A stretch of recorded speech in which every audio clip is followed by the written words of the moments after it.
शिक्षक अभियोग्यता व बुद्धिमापन चाचणी अर्थातच टेट 2025 देऊन निकालाची वाट पाहणाऱ्या माझ्या सर्व मित्रांसाठी नमस्कार। बघा मित्रांनो, आपण परीक्षा तर दिली, परंतु आपल्याला नेमक्या किती जागा येतील टेट 3 साठी हा मोठा प्रश्न आपल्या समोर पडलेला आहे। कारण जेवढ्या जास्त जागा आल्या तेवढं मेरिट खाली येण्याची शक्यता असते। जागा जर कमी आल्या तर साहजिकच मेरिट जास्त जाईल। त्याच्यामुळे नेमक्या किती जागा येतील हे आजच्या व्हिडिओद्वारे सविस्तर जाणून घ्या मित्रांनो। बघा, टेट 2022ला तत्कालीन शालेय शिक्षण मंत्री माननीय केसरकर साहेबांनी निवडणुकीच्या तोंडावर 30,000 जागा भरण्याचे आश्वासन दिले होते टेट 2022 मध्ये टेट 2 साठी। त्यानुसार पहिल्या टप्प्यात साधारणतः 21,000 जागा काढल्या व भरल्या गेल्या। दुसऱ्या टप्प्यात साधारणतः 9,000 जागा आल्या। त्यात मुलाखतीच्या 8,000 जागांची जाहिरात आलेली आहे, परंतु निवड यादीची अद्याप प्रतीक्षा आहे। विना मुलाखतीच्या जागा या ठिकाणी भरल्या गेल्यात व पुढील आठवड्यात साधारणतः 100% त्या जागा देखील भरल्या जातील। मित्रांनो, इतर सरकारी नोकऱ्या या आधी जाहिरात काढली जाते, मग परीक्षा घेऊन जागा भरल्या जातात। फक्त शिक्षक भरती मात्र आधी या ठिकाणी परीक्षा घेतली जाते, मग त्या ठिकाणी जाहिरात देतात, मग जागा त्या ठिकाणी निश्चित होत असतात। आता स्थानिक स्वराज्याच्या साधारणतः किती जागा येऊ शकतात ते बघूया। बघा, नवीन संच मान्यता धोरण कायम राहिल्यास 13 जिल्हे जे पेसा क्षेत्रातील आहेत त्या जागा शक्यतो भरल्या जातील।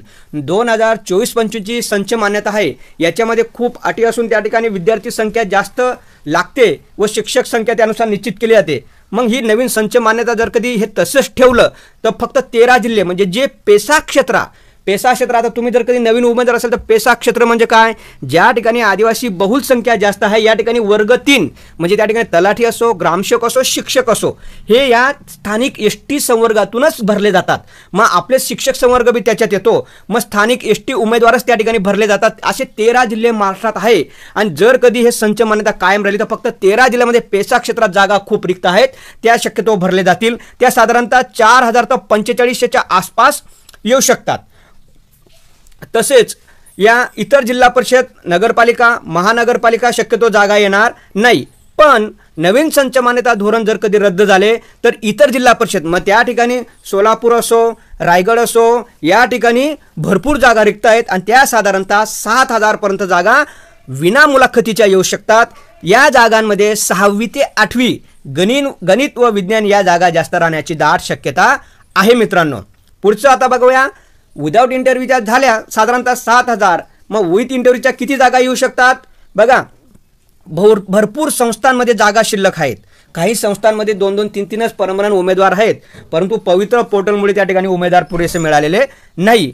मग काही संस्था हे उमेदवार भरण्यासाठी पोर्टलवर बहुतेक ठिकाणी जागा दिल्या जात नव्हता, परंतु आता सध्या शालार्थ घोटाळा निघाल्यामुळे बाहेरून अप्रूव्हल करणं बंद झाल्यामुळे साहजिकच या संस्था आता पोर्टलवर जागा देतील आणि त्या सुद्धा आपल्या या टेट 3 मध्ये साधारणतः भरल्या जातील। या जागांचा जर विचार केला तर साधारणतः 8,000 ते 10,000 जागा येण्याची शक्यता आहे।